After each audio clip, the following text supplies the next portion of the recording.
Hoje é dia de São João! É nóis, é nóis! É nós aqui no Gazeta Esportiva, sempre muito animados. Ah, eles tiraram o chapéu deles. Dá o chapéu, Marina!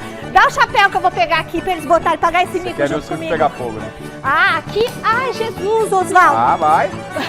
Aê, diretor! Diretor, tá feliz, tá aqui. Osvaldo, tá funcionando o microfone, diretor? Fala comigo! O Fini tá aí? Não sei. Você tá me ouvindo? Você tá aí, diretor? Então tá, porque o microfone caiu, Fini, tudo despencou aqui. Olha, gente, hoje é dia de São João. São João tá aqui acendendo a fogueira do meu coração. E aqui comigo, olha aí, a mocinha tem que pra baixar. tirar, vamos saudar. A mocinha tem que saudar. Saudação, né? Ai, eu adoro. Como é que é? O negócio passa, o negócio embaixo, faz a ponte. Ah, é? Vamos passar. Vai cair o microfone de novo. Gente, quarta-feira no Mulheres vai ter uma quadrilha, a festa junina, o esporte todo vai estar lá. Vamos lá. Garrafa tá lá, Flávio Prado tá lá e eu vou estar lá. Eu quero ir com a roupinha da festa junina, mas a Grazi falou que não é pra ir. Ela quer que eu vou tipo assim, vá com uma blusa xadrez e uma calça jeans, entendeu? E eu já tô querendo pôr a roupa. Acho que ela não vai conseguir que você vá como ela quer. Eu quero com a roupinha. Então é o seguinte, ó, aqui comigo nessa dança de São João, os meus queridos Flávio Prado e Osmar Garrafas, que eles topam tudo. Muito bem, muito bem. Olha, gente, a vitória da torcida do São Paulo não é mentira, não! Verdade. Eu falei, o Tricolor Verdade. Ganhou do Palmeiras. Quando eu vi aquela Voz torcida... BC confirmou isso. Não é? Pois é, senhorzinho. Ontem, pela Copa do Brasil, foi uma vitória bonita. Claro que a gente vai falar também do clássico de amanhã entre Corinthians e Santos. E o mercado da bola do Timão tá agitado. A gente volta depois dessas dicas. Já recuperei o fôlego, gente. Olha aqui. Claro que nós vamos falar muito sobre a vitória do São Paulo, sobre o Palmeiras ontem, né? Antes, vamos ver, antes da gente ver como foi, eu quero lembrar que eu avisei quem ia vencer. Pode pôr na tela, diretor, o meu palpite, por gentileza. Já já vai ter enquete aqui no Gazeta Esportiva e se eu fosse você, prestava atenção no palpite da Michele, porque ontem ela cantou a vitória do São Paulo. Dá uma olhada. Tá 2-1 do São Paulo aí? Tem que acreditar. Eles apostam no empate, hoje eu vou Não apostar dá pra no ser São Paulo. covardado, né? Vamos São Paulo, vamos São Paulo, vamos ser campeão. Não foi 2-1, mas o Tricolor levou.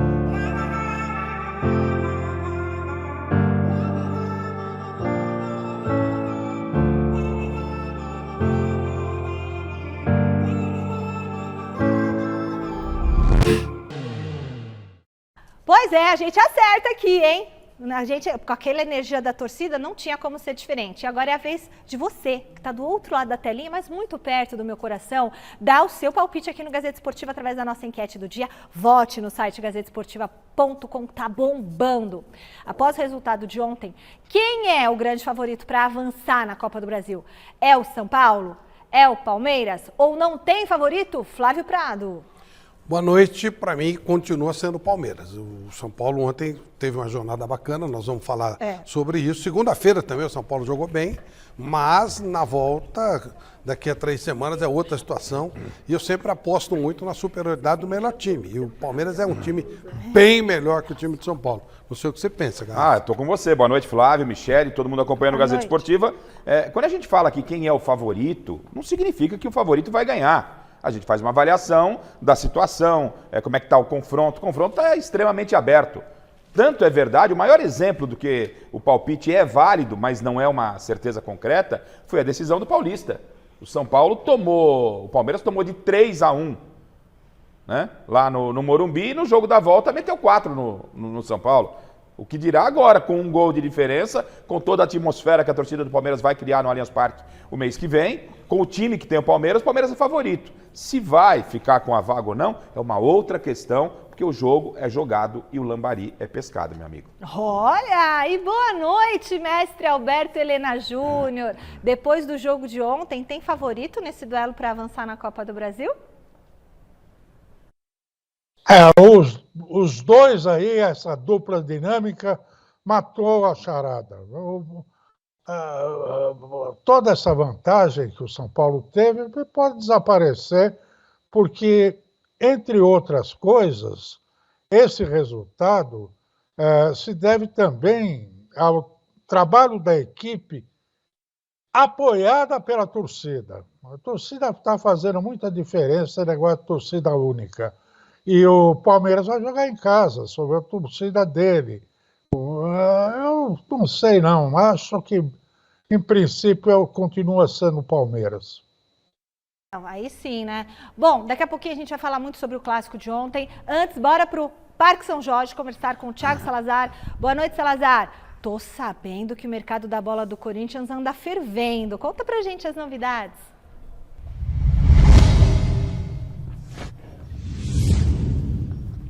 Boa noite, Michele, para você e para todo mundo que está acompanhando o Gazeta Esportiva assim, uma sexta-feira do Corinthians, olha, pegando fogo. Vamos separar em 2 blocos aqui porque tem muita informação. Vou começar falando do Eric Pulgar, chileno de 28 anos que pertence à Fiorentina da Itália, mas defendeu o Galatasaray da Turquia na última temporada. Ele foi oferecido à diretoria do Corinthians e o que foi passado para mim o Corinthians não descarta a contratação, ficou de analisar a situação, porque neste momento o Corinthians entende que as posições de centroavante e zagueiro são prioridades, entende que essas são as maiores carências do elenco. Então o Corinthians está tentando contratar o Yuri Alberto lá para frente e tentando também o Balbuena para a parte de trás do time do Corinthians. O Eric Pulgar, quando que ele pode entrar e ganhar força aí? Se o Maicon for vendido. O Maicon tem contrato de empréstimo com o Corinthians até o final do ano, mas se na próxima janela, que já abre no mês que vem, ele receber alguma proposta, né? O time dele, na verdade o Shakhtar, receber alguma proposta e resolver vendê-lo e o Corinthians não exercer a prioridade, aí o nome do chileno Eric Pulgar vai ganhar muita força aqui. Ele que é bastante elogiado, jogador de seleção chilena. A gente vai ter que aguardar para ver se a diretoria do Corinthians vai ou não investir numa tentativa de contratação desse jogador. Agora, a situação do Yuri Alberto, essa que o torcedor corintiano mais criou expectativa nos últimos dias, ela está muito perto de ser concretizada. Hoje, o técnico do Zenit da Rússia, o time do Yuri Alberto, admitiu em entrevista coletiva de que o jogador não vai voltar para o clube nessa temporada, vai defender outra equipe aí, provavelmente por empréstimo, e o Corinthians é o principal candidato. A informação que eu tenho é que a situação está muito perto de acontecer, mas ainda não está fechada. Alguns detalhes importantes ainda precisam ser acertados. A princípio, seria um acordo de empréstimo em que o Yuri Alberto viria para o Corinthians para ficar aqui até junho de 2023. O Corinthians assumiria o salário do jogador, que ao vir para cá toparia receber metade do salário que ele tem direito lá na Rússia. Mas isso aí, apesar de ser metade, significa um pouco mais de R$1 milhão. Enfim, Michele, está muito perto de acontecer, mas ainda não temos martelo batido. E o Yuri Alberto, que tem apenas 21 anos, seria uma contratação que mudaria drasticamente esse ataque do Corinthians, que antes contava com o Jô, um jogador diferente, pivô de 35 anos de idade. A gente está em cima aqui das apurações, estou com o celular bem atento. Se a gente tiver mais novidades, eu ainda atualizo durante o programa. E daqui a pouquinho eu volto, porque tem clássico amanhã e tem informação ainda sobre Cantilho e Bruno Mendes, Michele. Muito bem, Salazar. E aí, Garrafa e Flávio? O Yuri Alberto é um belo centroavante e seria o dinheiro do Jô, né? Não é isso? Não foi 14 milhões que o Jô deixou de receber? Então ele tinha um contrato nesse valor, é o mesmo dinheiro. Falou um pouco mais de R$1 milhão por mês. Eu acho uma doideira, mas eu estou falando o contrato que o Corinthians já tinha, já era o dinheiro que ele ia gastar com o Jô. E aí vamos ver se o Yuri Alberto acerta no Corinthians, que às vezes não consegue acertar, mas ele é bom jogador, ele tem bom potencial. E concordo também, o Corinthians precisa mais de um atacante do que volante. O volante ele tem alguns volantes bons, né? Vejo também com bons olhos uma possível volta do Balbuena. Mas em cima do Yuri Alberto, acho que dá para fazer. Dá pra fazer sim. O Corinthians não pode fazer que nem aquele cara que está precisando comprar um sapato e uma camisa e vai no shopping e volta com uma calça. Não é? Tem que comprar aquilo que está precisando. Então, o Yuri Alberto, 21 anos, aí me agrada bastante. Esse aspecto financeiro, como disse o Flávio, tem gente lá no Corinthians capacitada para isso, problema deles. Eu cuido das minhas contas, das minhas finanças e o Corinthians tem que ter pessoas de responsabilidade para não fazer nenhuma bobagem. né? Então tem que tomar cuidado com o dinheiro do clube, nem sempre tomam. Mas o Yuri Alberto, para o momento do Corinthians, para a realidade do futebol brasileiro, seria um belo reforço. Sinceramente, não conheço esse Eric Pulga, que é uma negociação que talvez fique dependendo aí da situação do Maicon, como disse o Salazar. E o Balbuena, pô, você não queria o Balbuena? Se você pensar naquele Balbuena que saiu do Corinthians, é claro que você quer o Balbuena no time do Corinthians. Agora, o Corinthians já tem vários jogadores acima dos 30 anos. O Balbuena parece que tem 30 anos de idade. O português falou, esse pessoal não pode jogar todo dia, aquela choradeira toda. Vai trazer mais um de 30? Tem que tomar cuidado. Bom, vamos trazer novamente o mestre para a conversa. Mestre, o que o senhor acha desses reforços que o Corinthians está buscando? O Yuri Alberto é na mosca. O Corinthians precisa, não tem um centroavante, ele é um excelente centroavante, goleador e tal, corajoso e mariposa. Agora, o volante você colhe aqui na esquina, na primeira árvore que encontrar, você colhe uma meia dúzia. Zagueiro também. Inclusive, porque o Corinthians tem um menino lá, Robert, se não me engano, que é muito bom jogador, ele tem um grande futuro. Não precisa. O Balbuena, por causa do passado e tal, quem sabe, mas estou com o Flavinho. É muita gente de idade lá no time que não, trazer mais um veterano, não sei se é legal, não. Bem, hora de falar sobre o adversário de amanhã do Corinthians, o Santos. Depois da derrota por 4-0 na Copa do Brasil, o Peixe ainda tem problemas para o duelo na Neoquímica Arena. O técnico Fabian Bustos, o goleiro João Paulo e o meio-campista Zanocelo vão cumprir suspensão. Já Madison é desfalque por lesão. O zagueiro Maicon ainda é dúvida. O Santos ocupa o 8º lugar no campeonato com 18 pontos e vive um momento de pressão depois dessa derrota para o rival na quarta-feira. Tá certo? E aí, o que a gente pode esperar desse Santos? O Santos, o João Paulo é uma ausência pesada. O Santos teve um resultado exagerado. Na verdade, não foi exagerado o placar para quem viu o jogo, mas 4-0 num clássico é difícil. Quando ele não ganhava 4 gols de diferença desde 2005. Então, realmente, clássico, né? Ganhou outro dia da Ponte Preta. Estou falando clássico. Então, foi um resultado anormal. E aí ficou uma pressão muito forte em cima do Fabian Bustos. Mas se você olhar 13 rodadas, 18 pontos do time do Santos, está cumprindo perfeitamente a função dele, a missão dele. Quiser admitir o treinador para dar alguma cabeça, é uma irresponsabilidade. Mas aí, como disse o Garrafa, problema do Santos não é problema meu.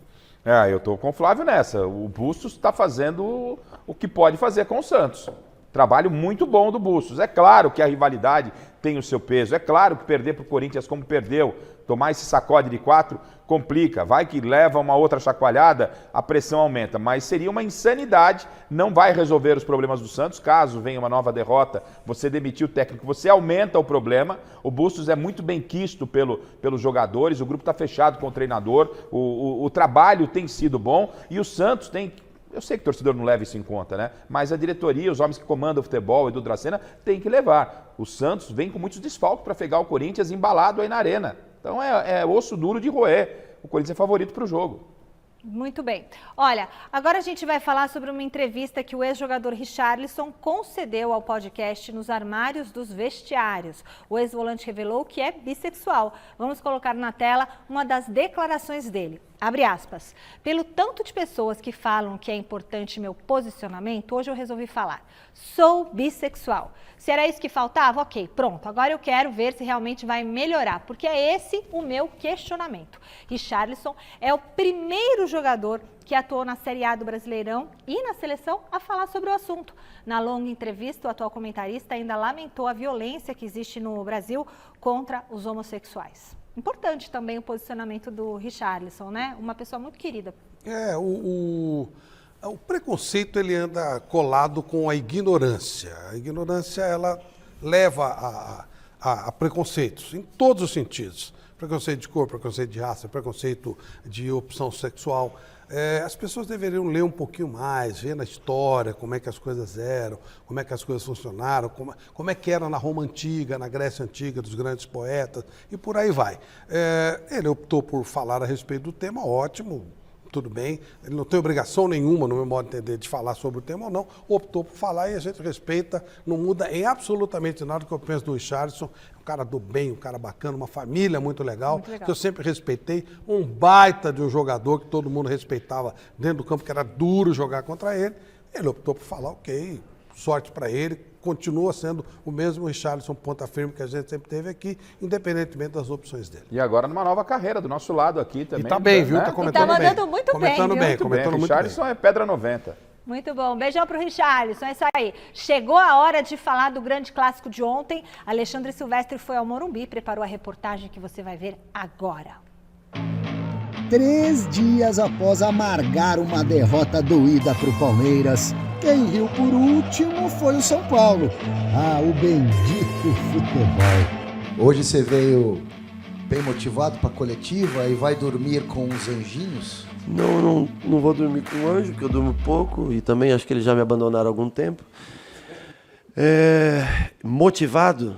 Não, eu venho mais aliviado, porque treinador não se motiva muito. O treinador mais fica aliviado. Trabalha muito, às vezes não tem reconhecimento devido. Rogério, resultados mudam humores. O seu, o da imprensa, o da galera. E não é que quase 40 mil pessoas foram ao Morumbi? A torcida do São Paulo recepciona com grande festa. O tricolor vai chegando no Morumbi. O ônibus vem lentamente, Michele. Lentamente a delegação vai passando para que os torcedores possam passar esse calor antes de um jogo extremamente decisivo. Um pré-jogo digno de final de campeonato.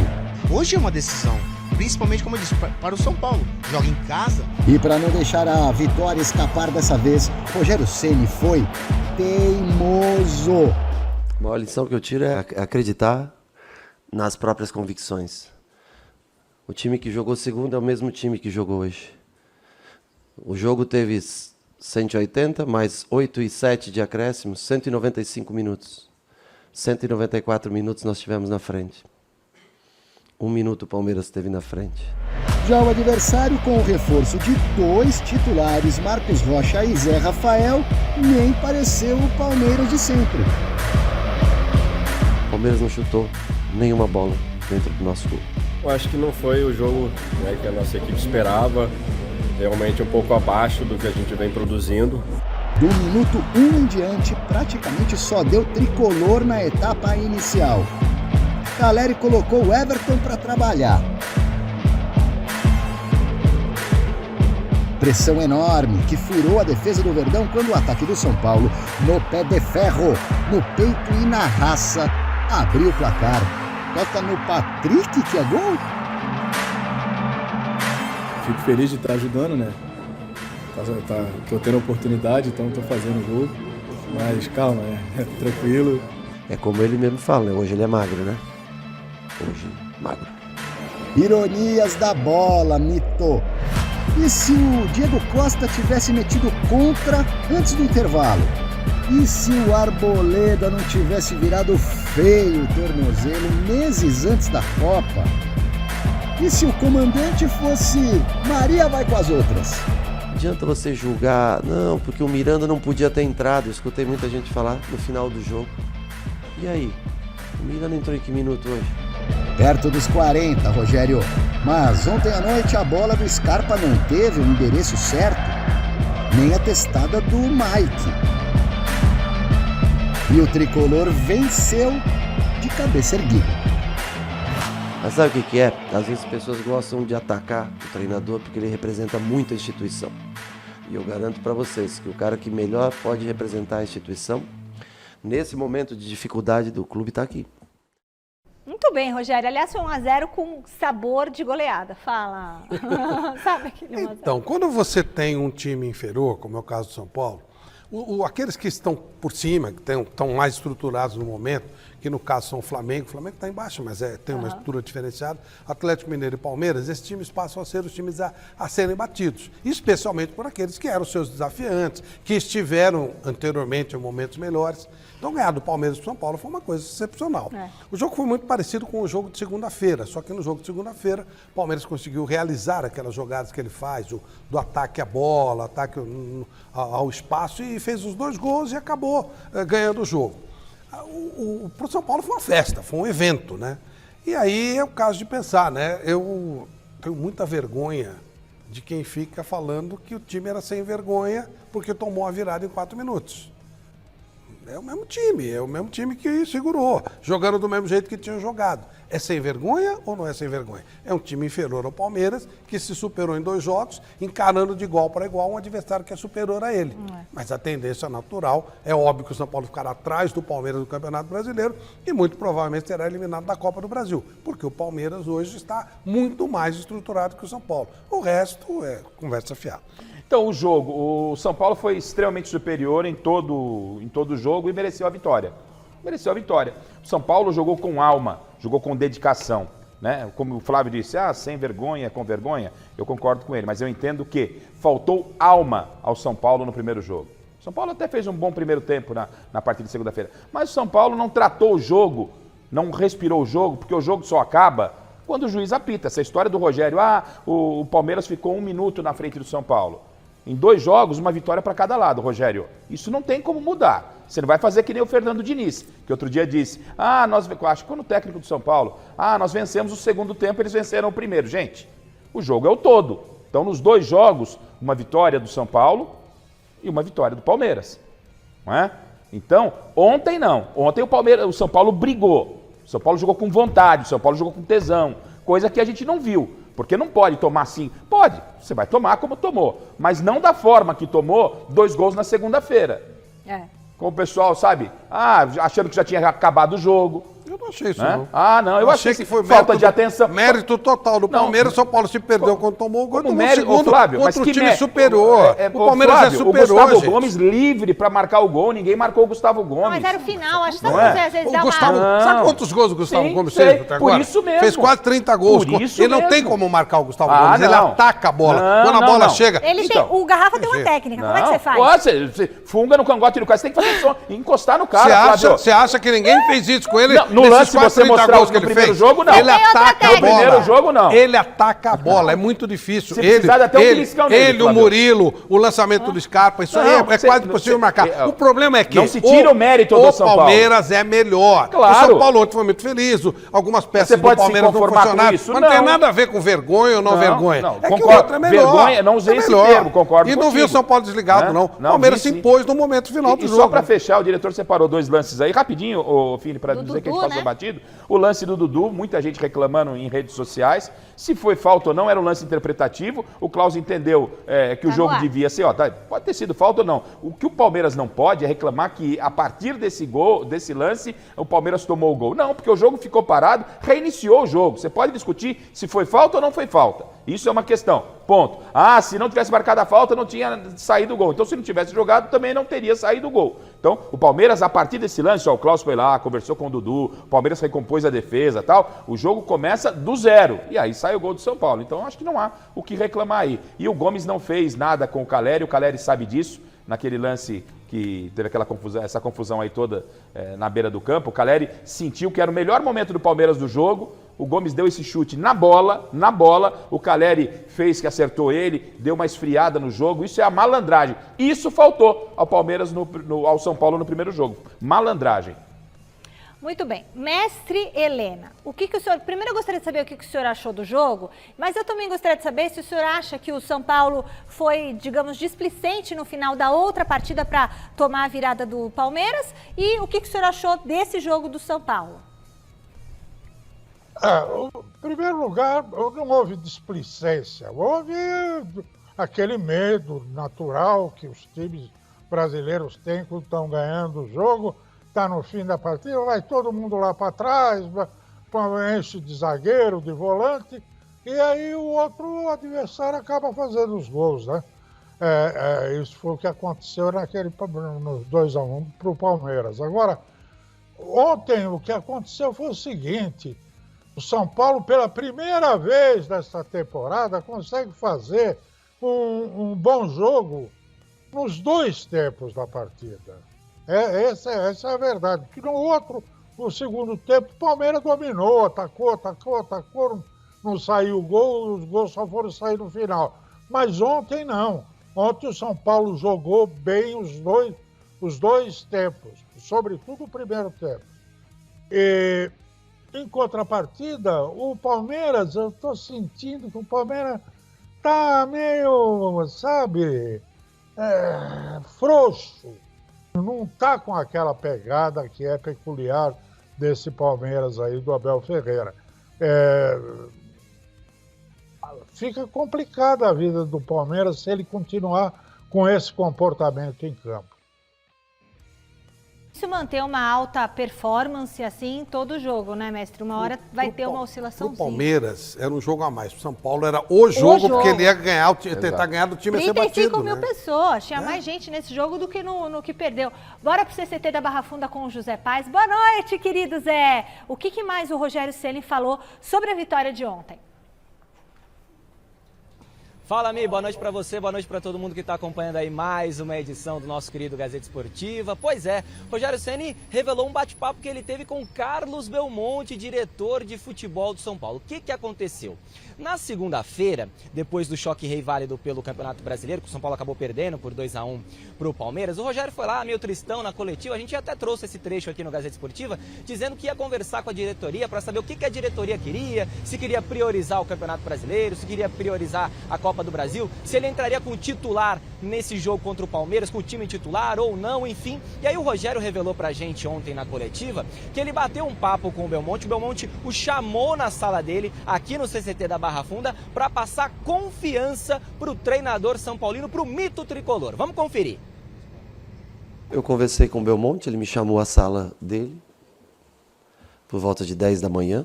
Ele me chamou às 8, mas hoje é o dia que eu acordo uma hora mais tarde do que o normal.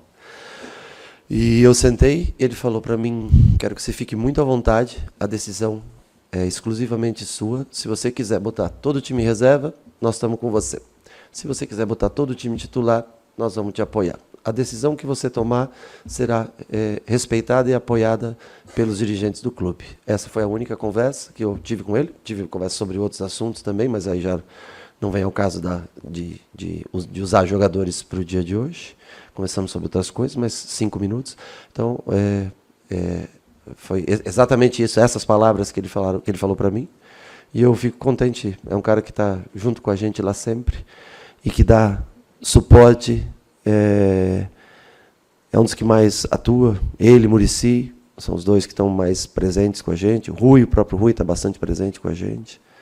Nelson, que está junto. Então, assim, mas hoje eu conversei com ele durante 10 minutos. Ele falou: faça as suas escolhas, nós apoiamos qualquer que seja a sua decisão. Tá, então, mito prestigiado aqui no CCT da Barra Funda, o mito Rogério Ceni prestigiado pela diretoria do São Paulo. E o Rogério Ceni, viu, Michele, que repetiu a escalação do São Paulo depois de mais de 2 meses. A última vez que ele tinha repetido o time de um jogo para o outro tinha sido lá nas fases finais do Campeonato Paulista. Agora repetiu novamente, deu certo. São Paulo acabou vencendo esse jogo 1 aí das oitavas de final da Copa do Brasil pelo placar de 1-0. Como a gente viu na reportagem aí do meu amigo Alexandre Silvestre, ele aproveitou muito a coletiva para se defender das críticas, falar das críticas que vinha sofrendo, principalmente depois do primeiro jogo, depois do jogo de segunda-feira, o choque rei de segunda-feira que o São Paulo acabou perdendo, enfim. Mas o Rogério Ceni, ele tem números muito bons em clássicos nessa segunda passagem. São 12 jogos do mito como treinador do São Paulo em clássicos, nessa segunda passagem como técnico do São Paulo. 8 vitórias, 1 empate, 3 derrotas, só por coincidência essas 3 derrotas foram justamente para o Palmeiras, 2 lá no Campeonato Paulista e uma essa de segunda-feira agora pelo Campeonato Brasileiro. Mas no jogo de ontem, viu, Michele, o São Paulo cruzou mais, driblou mais, lançou mais, interceptou mais, finalizou mais no gol, foi muito superior ao Palmeiras e por isso acabou vencendo essa partida, esse jogo 1 das oitavas de final. Daqui a pouquinho a gente vai voltar para falar mais do Arboleda, tem atualização importante do quadro clínico do jogador, a gente vai falar sobre o DM do São Paulo, o departamento médico que tá cheinho, tá lotadinho, mas isso é assunto para daqui a pouquinho aqui no Gazeta Esportiva, viu, Mi? Agora vai daí. Valeu, Zé. É o Mr. Clássicos daqui a pouco, o Rogério Ceni, porque de 12 ganhou 8. Isso é maravilhoso, né? Verdade, verdade. Né? Legal. E com time limitado, o time de São Paulo é bem limitado, né? Mas eu gostei muito dessa postura do Belmonte, quando ele foi, disse, olha, o que você fizer está feito. O Rogério é o presidente do futebol. E é assim que tem que ser mesmo. O treinador tem que ter autonomia para fazer o trabalho dele. Subentende-se que o treinador conhece mais futebol do que qualquer outra pessoa que esteja lá, inclusive os dirigentes. Óbvio, o treinador é o especialista. Não adianta você ter um especialista e dar palpite no trabalho dele. Então, correta a postura da direção de São Paulo. Então, o Zé Paz disse, né, que essa foi a primeira vez, me parece que na temporada, que o Rogério repetiu a equipe. Porque tem trabalhado com essa maratona, vai lá muito do departamento de fisiologia, os estudos, eu respeito demais isso, acho que isso também é importante. Mas às vezes é importante também você entender, colocar a sua convicção em campo. Ficar muito preso. O São Paulo precisava vencer o Palmeiras ontem. Mas fulano está com 0,25, tem uma pequena chance de mais. Vai para o jogo. Porque o próximo é contra o Juventude, o Campeonato Brasileiro, você tem um prazo um pouquinho maior para você tentar recuperar, buscar. O imediatismo, e o Rogério mais do que ninguém sabe a importância de um clássico contra o Palmeiras, sabe da rivalidade, sabe que precisava ganhar porque senão o clima ia ficar um inferno. Né? Não, tá bom, eu estou com o time cansado, eu vou pôr um time reserva contra o Palmeiras. Toma um chacoalho, vira um inferno lá no São Paulo. Então o Rogério sabe sim disso. E por isso foi na sua convicção, e a sua convicção deu certo. Eu não critiquei o Rogério, inclusive, Flávio, das mudanças que fez, não. E o Rogério tem que entender, e ele pode também se manifestar na coletiva, mas que a crítica faz parte do jogo, Rogério. Você está ocupando o cargo de técnico do São Paulo. É inevitável que você receba críticas. É natural. E elogios, quando merece. E na maioria das vezes, merecendo. Se liga que agora a gente vai falar do Palmeiras. Alexandre Silvestre tá na academia de futebol. Boa noite, Silver. Sem o Abel Ferreira ontem, sobrou para o João Martins dar as explicações da derrota, né? Como é que foi? Mais uma vez, né, Michele? Boa noite para todos vocês, para os amigos e amigas, inimigos e simpatizantes que tabelam conosco em mais um Gazeta Esportiva. O Abel Ferreira, que já se livrou da Covid-19, testou negativo antes da partida, não comandou o Palmeiras no jogo de segunda, não comandou o Palmeiras no jogo de quinta, porque o regulamento da CBF prevê um tempo maior de 7 dias, mas o Abel retornará à beira do gramado no domingo, o jogo do Palmeiras pelo Campeonato Brasileiro fora de casa contra o Avaí no domingo à tarde, Michele. Então, mais uma vez, o João Martins, que é o número 2 da comissão portuguesa, esteve lá no gramado, comandando o time, dando as explicações.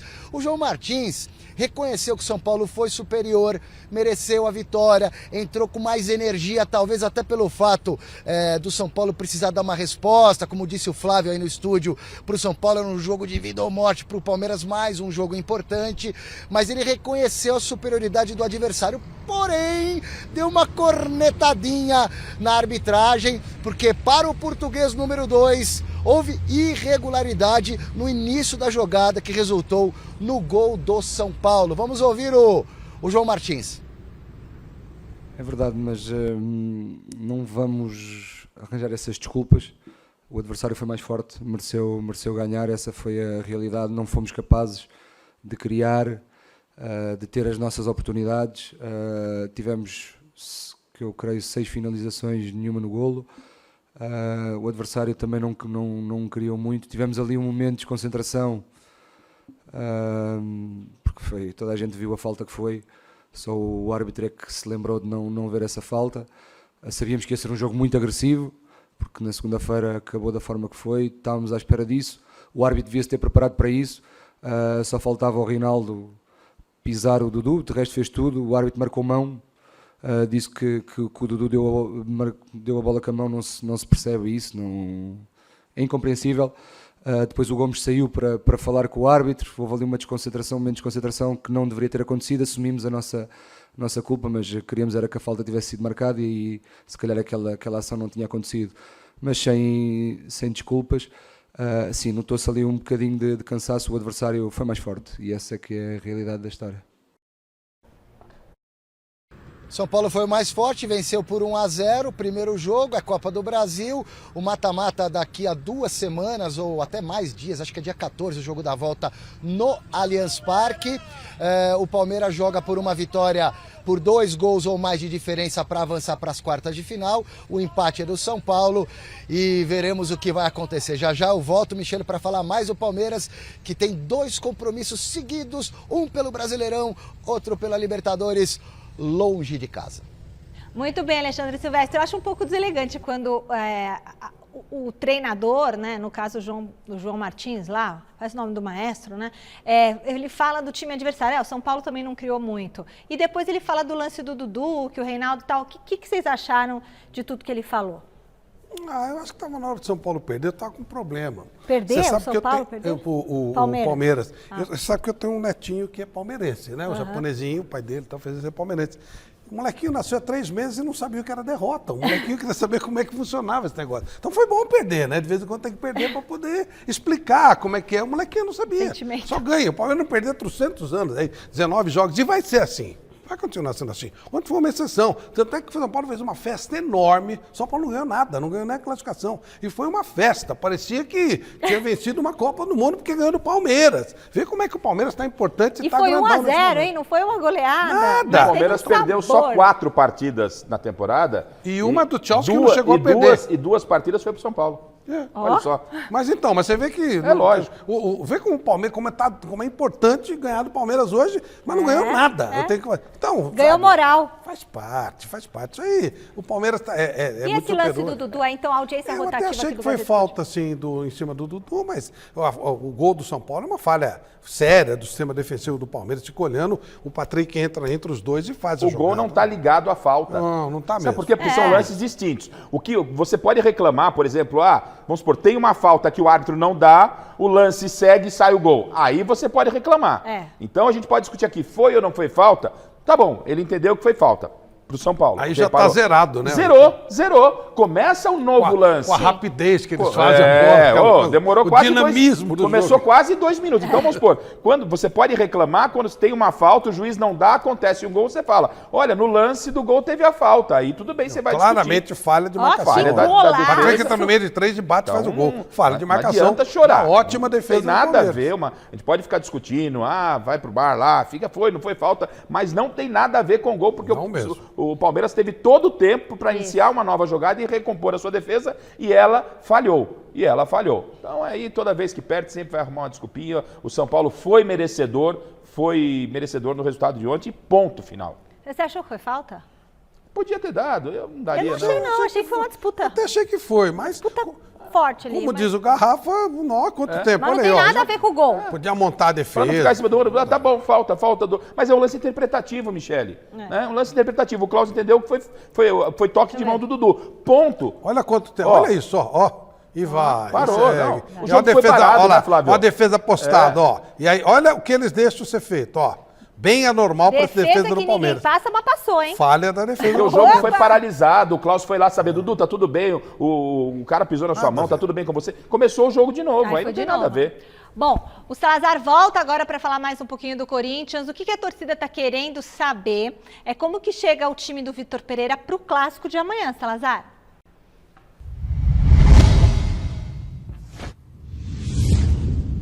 Michele, o Vitor Pereira deve escalar um time bem alternativo, porque terça-feira tem a abertura das oitavas de final da Libertadores, Corinthians e Boca na Neoquímica Arena. A informação que eu tenho é que dificilmente o Corinthians vai ter em campo jogadores como Fagner, Gil, João Vitor, Fábio Santos, Duqueiroz, Renato Augusto, Juliano, Roger Guedes, Williams. Aliás, o Roger Guedes, inclusive, está suspenso.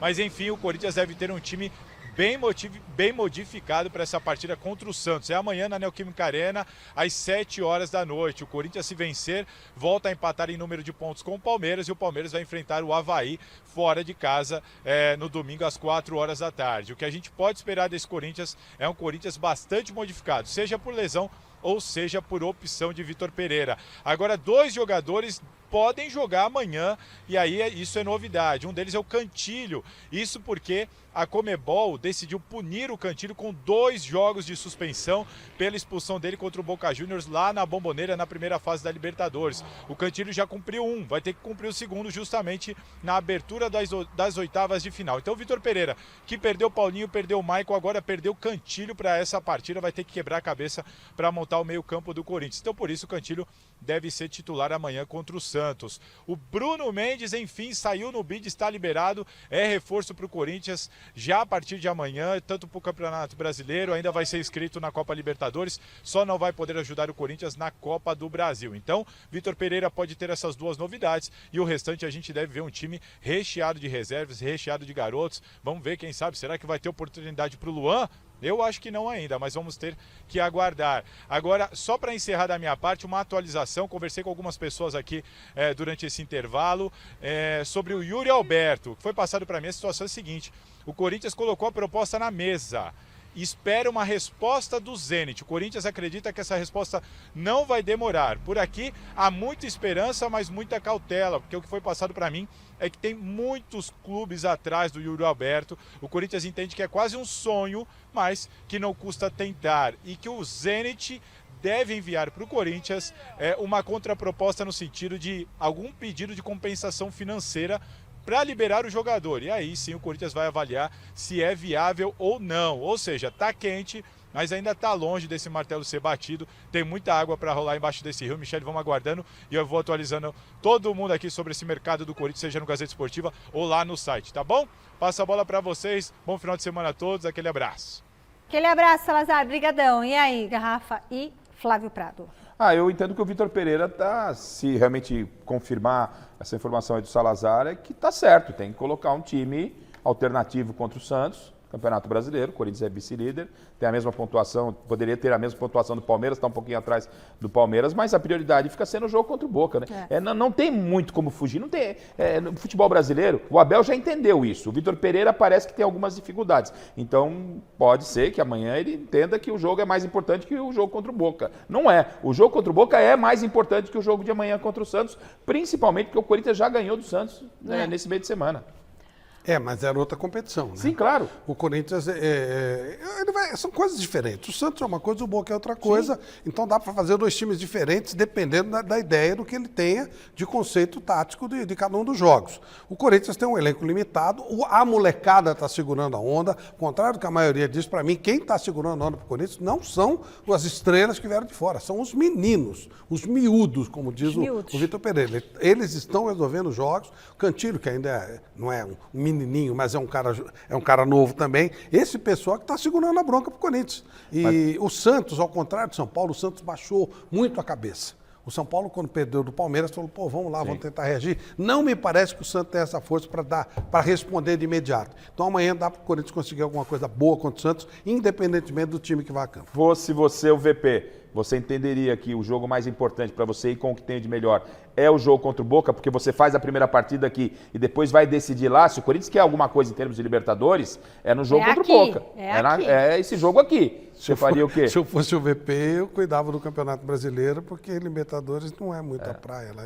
Vai com tudo. Você é um brincalhão, você gosta. Eu rolei a bola, o senhor fez gol, tá certo, tudo bem. Beijão pra nossa telespectadora Sônia Bate, que é lá de São José dos Campos, tá ligadinha no Gazeta Esportiva. Beijão, Sônia.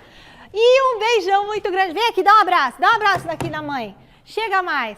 Um abraço pro nosso estagiário Miguel. Miguel, beijo da Michele, da mamãe. Eu ia falar da mamãe. Ele não tem idade pra ser meu filho, né? Porque tem 19 anos. 20, talvez tenha um pouco, mas tudo bem, deixa quieto. Miguel, beijo pra você, muita saúde, muita felicidade. 21 anos tem, porque minha mãe me teve com 21 anos. Aí daria, Miguel, pra ser sua mãe. Mas não vamos falar sobre isso, porque eu não me sinto uma mãe de uma criança de 21 anos, né? Porque você é uma criança linda, querido, menino de ouro. Adoro sua mãe, viu, Miguel? Voltamos, não sou eu, é a outra mãe, que a gente conversou já por telefone. CCT da Barra Funda, torcedor do São Paulo, só não ficou mais feliz com a vitória de ontem, porque o Arboleda deixou o campo lesionado. O Zé Paz traz agora as últimas informações sobre a situação do zagueirão. Pois é, Michele, a gente até mostrou aí no programa já a imagem da lesão do Arboleda, uma imagem muito forte, assim, muito feia, e hoje o São Paulo atualizou o quadro clínico do jogador. O Arboleda acabou sofrendo uma fratura no tornozelo e também uma lesão ligamentar. A tendência é que o Arboleda não jogue mais nessa temporada de 2022. A gente lembra que no finalzinho agora do ano, novembro, dezembro, a gente tem a Copa do Mundo e o Arboleda é um jogador que é figurinha carimbada ali na seleção do Equador. Então a ideia do São Paulo é fazer de tudo para ajudar o Arboleda a tentar jogar a Copa. prazo aí de 4, 5 meses para recuperação. A gente sabe que é muito difícil, uma lesão ligamentar, uma fratura, mas o São Paulo se comprometeu a ajudar o Arboleda a tentar voltar para jogar a Copa do Mundo. Mas repito, vai ser muito difícil, fica aqui a nossa força, nosso pensamento positivo aí para que o Arboleda se recupere o mais rápido possível, passa por cirurgia hoje, nesta sexta-feira, para já corrigir esse problema e tentar iniciar aí o seu tratamento o mais rápido possível. O departamento médico do São Paulo está cheinho, tem 9 jogadores. Coloca na tela aí pra gente, diretor, a lista que a gente preparou, a arte que a gente preparou. O Rogério muito preocupado com isso, ele tem poucos jogadores à disposição para colocar nos próximos jogos do São Paulo, já está quebrando a cabeça. Por exemplo, Nicão tá lá no departamento médico com uma lesão no tornozelo, o Sara, o Alisson, esses 3 jogadores com lesões no tornozelo, não da gravidade do Arboleda, mas lesões no tornozelo. Tem o Colorado, o Luan também, agora recentemente aí no departamento médico do São Paulo, Caio e Valse, aliás, esses dois com lesões ligamentares importantes. O Caio, o menino que estava defendendo a nossa seleção sub-20, acabou se machucando, rompendo o ligamento do joelho, está fora por muito tempo também. Enfim, e aí completando essa lista, temos o Thales Costa e também o próprio Arboleda lá no DM do São Paulo. Rogério Ceni falou sobre o departamento médico do São Paulo na entrevista coletiva de ontem, depois da vitória para cima do Palmeiras, e já projetou o jogo contra o Juventude, que acontece agora nesse domingo às 6 horas da tarde pelo Campeonato Brasileiro no Morumbi. E aí ele foi questionado sobre Jonathan Calleri, se ele pretende poupar esse jogador que vem sendo a grande referência, o grande artilheiro do São Paulo na temporada, se ele pretende poupar o jogador que vem numa sequência forte de jogos aí defendendo a camisa do tricolor. Vamos ver o que o Rogério disse sobre esses dois temas. Vamos lá. Não posso te garantir que ele não joga domingo, não. Mas eu posso te garantir que nós vamos recuperar durante as próximas 48 horas todos eles. E que assim como eu fiz hoje, no domingo, na hora do almoço, na hora da atividade que a gente faz na hora do almoço para ativação deles, vou conversar novamente com cada um. Eu só preciso definir o sistema de jogo antes disso. E as peças eu encaixo no domingo, na hora do almoço, dependendo da resposta de cada um e da avaliação fisiológica de cada um, para ver se há algum risco maior ou menor de lesão. Eu nem diria para você, se você dissesse, me dê todos que estão liberados no departamento médico. Eu já digo para você que nós teríamos uma chance cada vez maior de sucesso, sem contratação nenhuma. Me dê todos que estão lá com lesões a tempo, a mês, 15 dias, 35 dias, os que vão ficar mais ainda, 15, 20, 30, 2 meses. Me dê esses caras e você vai ver como nós temos uma chance maior de sucesso em mais que uma competição. Tá aí a palavra do Rogério Ceni aqui no Gazeta Esportiva. Deixo a pergunta para você, minha amiga Michele. Poupa ou não poupa Jonathan Calleri, o argentino, nesse jogo agora contra o Juventude no final de semana? Vai daí, Mi. Beijão. Zé Paz, diga, Flávio Prado e Osmar Garrafa. Uma judiação esse negócio da Arboleda. Nossa Senhora, é muito triste quando um profissional fica impedido de trabalhar e ele vai ficar um tempão. Com muita sorte volta para a Copa do Mundo, mas é improvável, mesmo que aconteceu também com o Bruno Henrique do Flamengo, né? É muito triste, é cortar o coração, é o trabalho da pessoa, né? Mais do que prática. Mesmo quando a gente quer bater bola, lá brincar na várzea, quando machuca, o cara fica...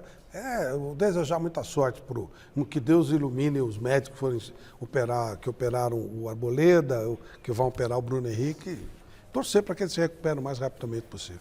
Se recuperar vai, o problema é exatamente o tempo de recuperação, o cara vai perder uma Copa do Mundo, isso é muito triste, mas faz parte da profissão. Agora imagine você, no início da temporada a gente fala assim, o Rogério Ceni vai perder o Luan, o Sara e o Arboleda. Esses caras foram vendidos, não jogam mais. É o que vai acontecer com o São Paulo na sequência da temporada. Já não tem o Sara, já não tem o Luan e não vai ter o Arboleda. Confusão para o São Paulo. Aí fica bem difícil. Mestre, último contato com o mestre Alberto Helena Júnior. A lesão do Arboleda é um golpe muito duro para o elenco do Rogério Ceni, não é não, mestre? Tem mais Palmeiras no Gazeta Esportiva? Tem. O assunto agora é Rafael Veiga. Chega mais, Silver. Quais as novidades do meia?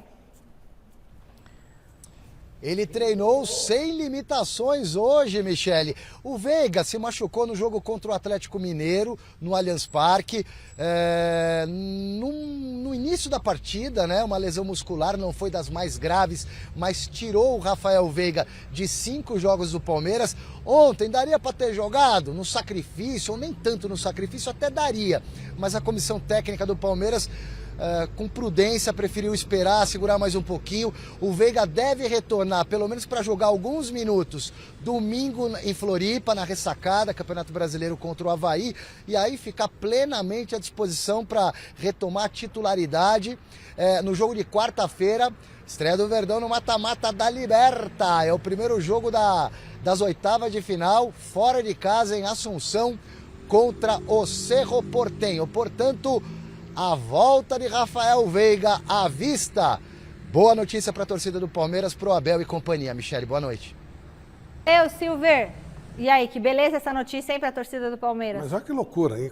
Mesmo sem o Rafael Veiga, o melhor jogador do time, olha o sufoco que é para ganhar do Palmeiras. Olha que loucura isso aí. A gente nem lembra que o melhor jogador do Palmeiras está fora há 5 jogos.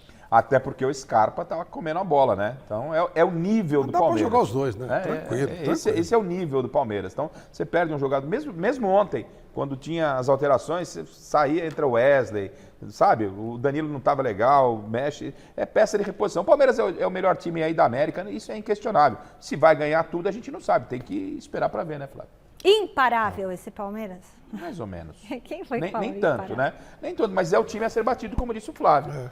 Quem ganha do Palmeiras faz carnaval, faz festa. Exato. E por isso essa vitória de ontem do São Paulo ela é muito importante. Ela vai levar o São Paulo à próxima fase da Copa do Brasil? Não, mas ela dá o moral para a sequência da temporada. 3 semanas de sonho. Não é? 3 semanas Você imagina, você toma aquele chacoalho que tomou do jeito que tomou aquela virada. Perde ontem, o final de semana tinha estragado totalmente aí a vida do São Paulino. Então, é mais ou menos por aí. O Palmeiras está muito justinho, muito certo e começa a ser provado de forma mais difícil na Libertadores a partir da próxima semana.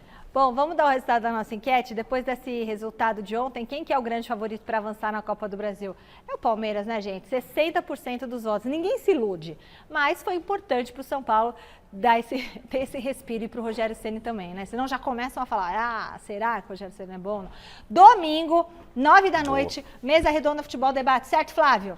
Certo, e olha, como você já falou, o Hudson, ex-jogador de São Paulo, um cara muito inteligente, muito ligado. O nosso querido Fabinho, que é um parceirão, também manja muito de bola, vão estar com a gente, além da nossa equipe. Vai ser mais um programaço, a gente conta com falar todos de vocês. brasileiro e projetar Libertadores, né, Flávio? E vai ter um quem é melhor tão bom que eu não vou contar, senão a concorrência copia.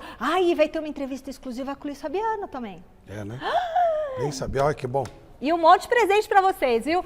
Ótimo final de semana, galera. Beijo, Flávio. Tchau, Garrafa. Beijo. Tchau, gente.